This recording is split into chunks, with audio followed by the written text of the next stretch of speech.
আছি আমাদের কল্যাণী রোডের চায়ের বাড়িতে। আর তোমাদেরকে দেখাবো আমাদের ভেজ মোমো তৈরি হচ্ছে।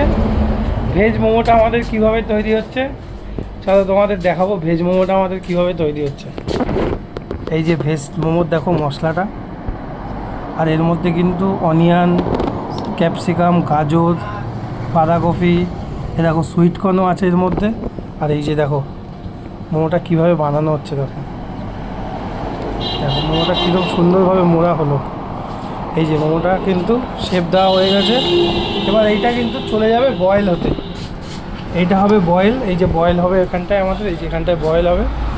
আর তারপরে কিন্তু মোমোগুলো দেখো এরকম পুরো বয়েল হওয়ার পরে মোমোগুলো দেখতে পাচ্ছ সাইজ কত বড়। এই দেখো কত সুন্দর সাইজ মোমোটা হয়ে গেছে। যারা ভেজ মোমো ভালো খাও আর অথেন্টিক পাহাড়ি মোমোর টেস্ট পেতে চাইছো তারা কিন্তু অর্ডার করতে পারো চায়ের বাড়ি থেকে।